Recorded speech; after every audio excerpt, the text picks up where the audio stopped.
Onda Donne Padane. La linea va subito all'antropologa Antonia Bertocchi. Per parlare con lei apriremo le linee fra qualche minuto. 02 66 20 35 29. Come sapete, quando abbiamo in linea Antonia Bertocchi, il tema è il femminismo antropologico. Benvenuta Antonia. Sì, grazie. Buongiorno cari amici, buona Padani a tutti. Il tema di oggi è Scintille di Dio, l'educazione cosmica da Gregory Bateson a Maria Montessori. E percorreremo alcuni rimandi di questo complesso discorso che si inserisce sempre nel femminismo antropologico, perché si valorizza sempre il fatto che esiste, si comincia a riconoscere una differenza tra società matriarcali e matricentriche e società patriarcali. E anche questo discorso rientra perché per esempio la volta scorsa ho evidenziato il contributo di Bateson nell'impostare la problematica della religione in modo da permetterci di tracciare una precisa linea di demarcazione tra due concezioni del sacro, quella trascendente fondata sull'idea di creazione da parte di una mente e unità personale esterna al cosmo, e quella immanentistica fondata sull'idea di un'autocreazione da parte di una mente ecologica interna immanente nel cosmo. E corrispondente al cosmo stesso autocreato, noi compresi, quali appunto scintille di Dio, e questa è una concezione prettamente matricentrica, mentre l'altra è patriarcale, sta nelle grandi religioni patriarcali. Cosmos è l'ordine dei greci, che consiste nell'interrelazione, interdipendenza di tutto ciò che esiste e si trova nell'infinitamente grande e nell'infinitamente piccolo. Bateson ha chiarito come le conseguenze di questi due modi opposti di intendere la divinità, di intendere il cosmo, non siano innocue ed equivalenti a lussi intellettuali di tipo relativistico, ma abbiano conseguenze pratiche opposte in merito alle nostre relazioni con l'ecosistema. Abbiamo visto di tipo autodistruttivo nel caso dell'idea di creazione esterna e di tipo coevolutivo nel caso dell'idea di autocreazione da parte di una divinità immanente nel cosmo e in noi. E quasi Bateson, dunque un'educazione cosmica, un'educazione sentirsi parte attiva dell'universo, a percepirsi come una specie partecipe responsabile, protagonista della coevoluzione permanente uomo-società-natura, e questo è in tutte le sue opere, specialmente in quella intitolata appunto Una Sacra Unità. E si tratta di quell'identità cosmica che in passato, presso le società di interesse tecnologico e folclorico, costituiva il contesto armonioso in cui venivano integrati durante i riti di iniziazione l'identità individuale, etnica, sociale e di specie. La nostra pseudocultura ha smarrito il senso di tutte queste identità e si concentra solo sull'identità anagrafica, sempre che non si tratti di clandestini, perché in quel caso vengono poste difficoltà enormi alla loro identificazione, a volte ci vogliono degli anni, guarda caso, e questo è per scopi abietti però, e perché questi così possono essere fatti scomparire nel buco nero della prostituzione e dell'espianto degli organi. Su internet c'è una domanda martellante: che fine hanno fatto quei 10.000 profughi minorenni scomparsi dopo l'arrivo in Europa? Punto di domanda. E purtroppo le risposte sono terribili e potete trovare i dati su internet. Io adesso qui non ve li leggo perché non c'è tempo materiale, però voi potrete magari vederli anche meglio su Cronaca Ossona, che è un blog diretto di Ilaria Maria Preti, che ha già accolto il mio intervento della volta scorsa e coglierà anche questo. Pensate che per esempio un cuore fruttava dai 25 ai 30 milioni. In Pakistan c'è un narcotraffico che è prosperato all'ombra dei talebani, i quali anche loro fanno un grande sforzo di religiosità, però sono complici di questa cosa di trasformare in pezzi di cambio gli esseri umani. Sono migliaia i bambini scomparsi e quindi ci sono dati allucinanti. Vi do solo due dati: le organizzazioni non governative stimano in 2 milioni l'anno il numero di bambini vittime del traffico per fini sessuali nel mondo intero, e poi dopo li usano usano per trapianti di organi, li usano come pezzi di ricambio. E quindi il mondo è da decenni diventato un truculento, infernale scannatoio di innocenti vittime da parte di esponenti di classe egemone che per vivere qualche anno in più non esitano a macchiarsi di questi atroci crimini, sono mandanti di crimini atroci e sono lì che ci governano ipocritamente. E poi c'è anche da dire che, insomma, bisogna chiarire che in Italia è il più importante compratore di bambini, è il più importante compratore di bambini, e questo alla faccia della facciata di buonismo, insomma, ecco. Allora, per recuperare l'identità cosmica, recuperare questa identità significa riappropriarsi del sentimento religioso stesso, di riappropriarsi di un sistema, di appropriarsi di un sistema, intero sistema identitario. recuperare la dignità, la solennità, l'entusiasmo della religione delle origini, quando i nostri antenati della preistoria, liberi da indottrinamenti forzati, avevano spontaneamente riconosciuto nella natura la presenza di una potenza sacra, che consideravano materna, generosa e largitrice dei suoi doni all'umanità. E fin da quei tempi, tutti indistintamente, i popoli hanno codificato religioni naturalistiche espresse in sistemi mitoriti di tipo magico-religioso, con cui celebrare la potenza benefica delle varie madri, madre natura, madre terra, madre acqua, eccetera, e con feste e sacrifici di gioia e riconoscenza. Il sentimento religioso non consisteva in una passività creaturale, una sottomissione, come viene prescritto dalle società patriarcali, l'Islam appunto in prima fila per questo, poi anche per i nostri antichi modi di intendere la religione erano autoritari, quindi modello di sottomissione da infliggere alle donne, ai bambini, ai sudditi e agli schiavi. Subordinazione a un Dio di comodo, inventato per poterlo beffare, abbiamo visto che lo beffano il Dio, definendolo di volta in volta Dio degli eserciti, di giustizia, di misericordia, secondo di come vogliono prendere in giro. Ma poi c'è un Dio ecologico, abbiamo parlato di questo ecologico, e questo Dio ecologico non si può beffare, perché è un Dio che non perdona, non fa conti, e se l'umanità distrugge, lui non ricrea in quel caso, e poi non è assolutamente misericordioso.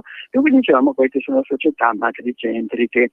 E la Montessori, che per prima si rese conto dell'importanza che la scienza e l'antropologia poteva avere nella giornata degli insegnanti, sulle nuove scoperte che si andavano accumulando, sull'origine e sull'evoluzione biologica e culturale della specie umana, riunì le conoscenze disponibili sui tempi di un volume, Antropologia pedagogica, che io ho studiato e valorizzato in moltissime in molti miei contributi di studio, che sono culminati nella relazione L'antropologia pedagogica di Maria Montessori, un tesoro nascosto da riscoprire, presentato in PPT al Museo di Storia Naturale Università di Firenze, e che è stata questa censita anche come risorsa elettronica dal CESMON, che è il centro di studi montessoriani, dove trovate CESMON Bertocchi, trovate i miei studi, ne raccolto una speciale pagina a me dedicata.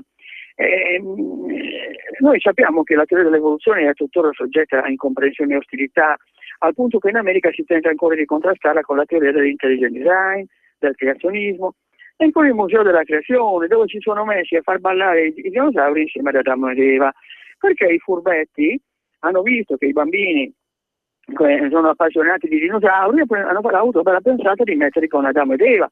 Ma non hanno tenuto conto del fatto che i bambini sono molto istruiti in fatto di dinosauri, i documentari televisivi meravigliosi che sono proprio fatti perfettamente bene, album di figurine, miniature, diorami, eccetera, eccetera, mostre così, e quindi quando i bambini si mettono a ridere perché sanno benissimo che noi collochiamo Adamo ed Eva in modo erroneo a 4.000 anni fa, o collochiamo in modo corretto a 200.000, i dinosauri si sono estinti da decine di milioni di anni.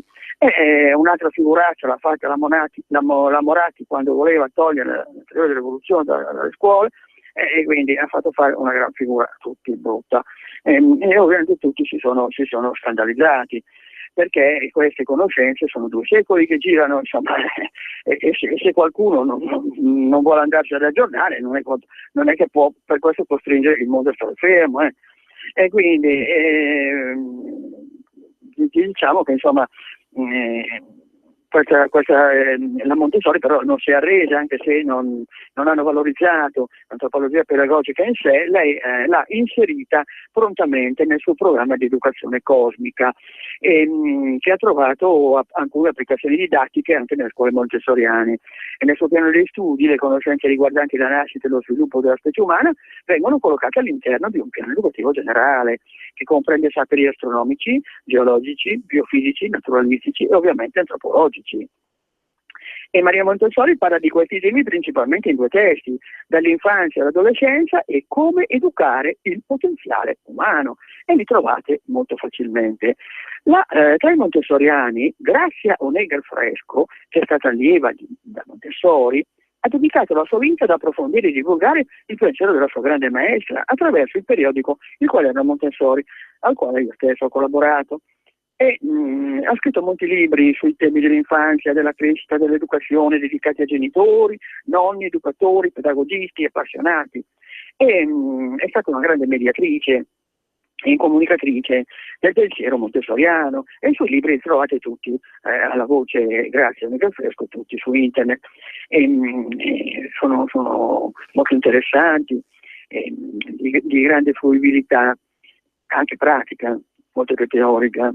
E la Omega ha recentemente dedicato un ampio saggio al programma di educazione cosmica della Montessori. Vediamo alcuni brani significativi. L'educazione cosmica rappresenta la risposta al periodo sensitivo della cultura, proprio del bambino della scuola elementare, e gli permette di assistere al grandioso spettacolo dell'evoluzione naturale e umana. Questo insegnamento sviluppa nel bambino il sentimento cosmico di unità e interdipendenza. E quindi sono gli concetti di coevoluzione permanente uomo, società, natura. Il bambino si pone delle domande: da dove veniamo, chi siamo, dove andiamo, e a queste domande non possiamo più perdere il tempo di andare a cercare risposte nella teologia, nella filosofia, nella letteratura. Insomma, le risposte scientifiche ci sono da 2 secoli, sarebbe ora di cominciare a tenerne conto.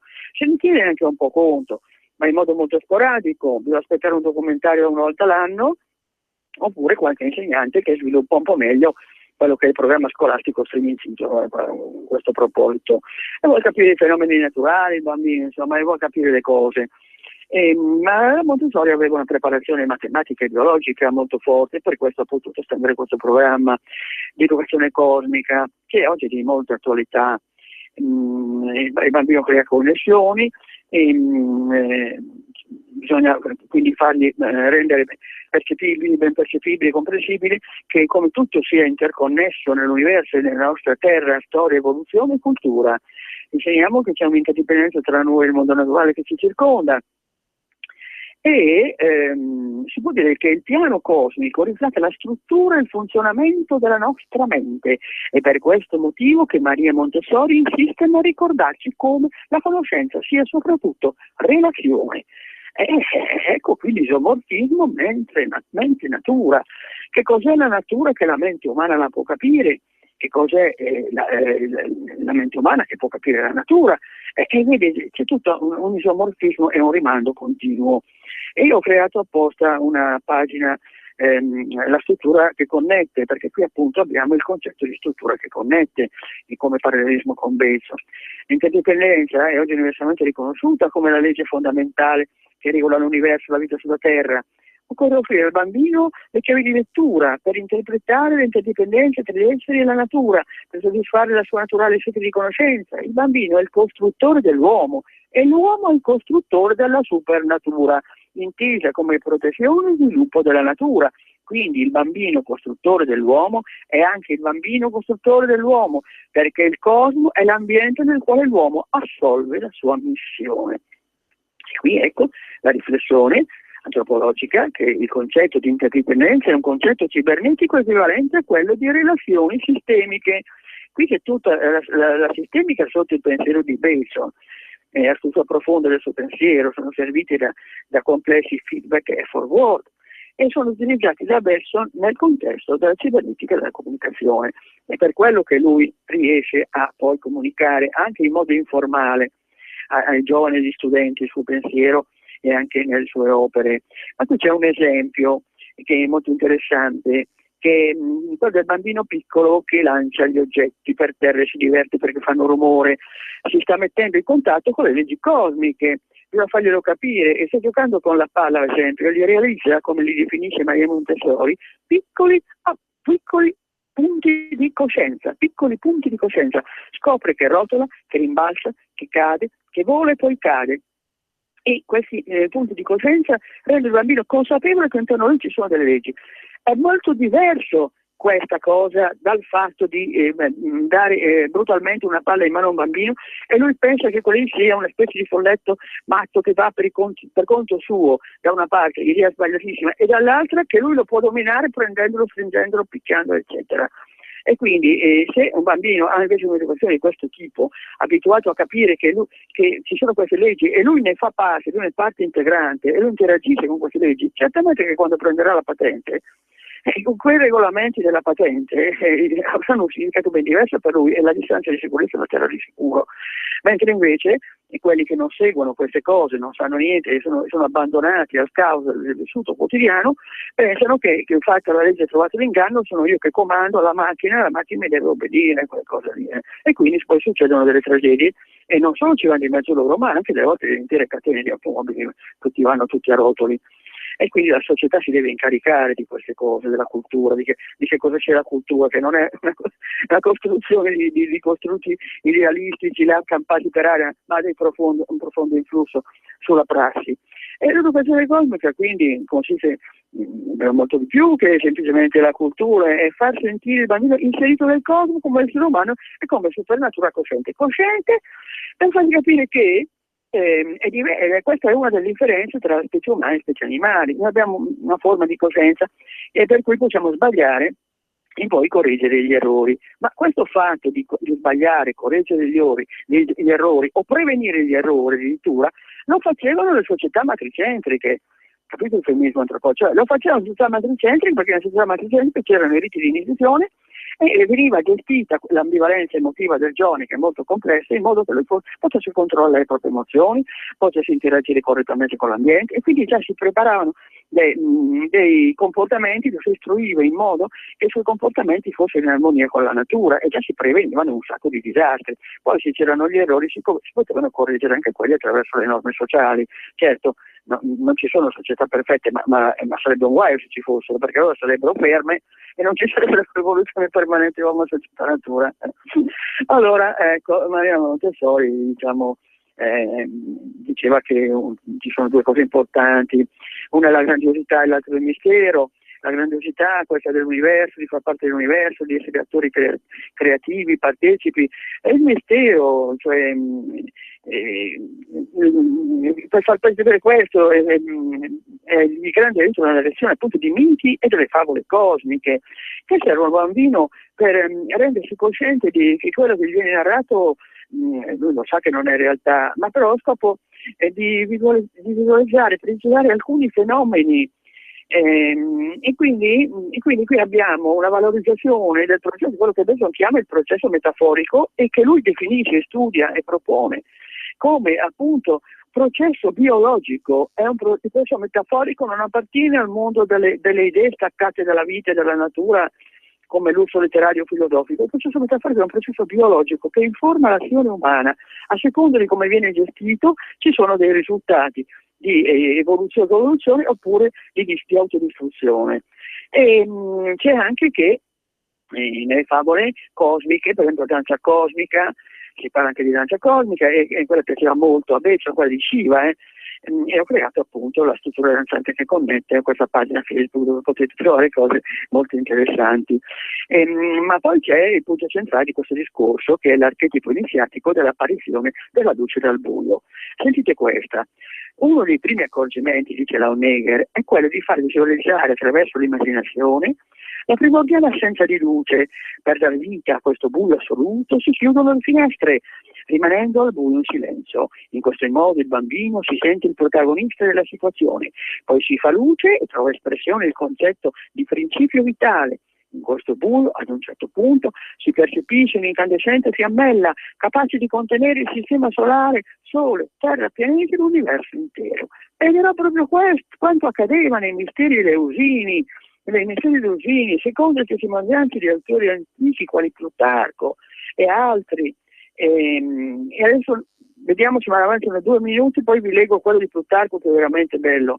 Anche se è interessato, anche poi insomma, in sintesi cosa succede, insomma, l'iniziato veniva sottoposto a prove anche terrorizzanti, vagava nel buio, si trovava in varie difficoltà, poi all'improvviso si compariva una luce, e il momento clou del rituale era l'essere ammessi alla contemplazione della spiga di grano mietuta in silenzio. Vedete come è importante questa metafora della spiga di grano, della luce della vita, dell'immortalità collegata a tutto questo. Al momento vi leggo solo, poi sul tempo vi leggo anche l'altro, ma vi leggo quello di Platone nel Fedro, perché ci dà la percezione proprio di cosa sia il sacro immanente. Dice: Un uomo che si serva correttamente di tali ricordi, iniziato i sempre più perfetti misteri, non solo diventa veramente perfetto, allontanandosi poi dai comuni oggetti delle preoccupazioni umane e divenendo tutto volto alle cose divine, viene giudicato dai più come se fosse un folle, ma essi non si accorgono che ha il Dio dentro di sé.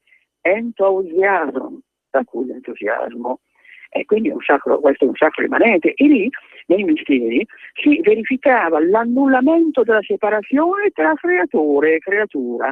E questo è il nucleo dei misteri, e l'abbiamo anche, appunto vi dicevo, il Bezzo, la Sacra Unità, perché tutta la sua opera è di far capire, di far percepire che c'è una sacra unità tra noi e la natura. Ma allora qui appare appunto una Montessori piuttosto strana e inedita, e allora vediamo insomma perché la Montessori ha soggiornato a lungo a partire dalla seconda metà degli anni 30 del secolo scorso a Dediar, a Madras, ora che è in India, presso il quartier generale della Società Teosofica, faceva parte della Società Teosofica, e aveva assorbito questi saperi alchemici al quale ogni tanto io accenno. E, come attestato dal professor Antonio Girardi, presidente della Società Teosofica Italiana, i rapporti tra la Montessori e la Società Teosofica furono continui e intensi, e nella pedagogia montessoriana sono chiaramente rintracciabili le influenze del pensiero e della spiritualità. Antonia, scusami, ma siamo arrivati in conclusione, hai giusto un minuto per chiudere. Allora potete trovare le citazioni di cui vi ho parlato nel blog di Cronaca Aussona di Ilaria Maria Preti, e ci saranno anche i link della favola cosmica che i montessoriani hanno lettito, che è molto interessante, una link interattivo. Grazie per l'ascolto, buona Padania libera, e alla prossima. Avete ascoltato Donne Padane. Per i 25 anni di MediaWorld, rinnova anche tu.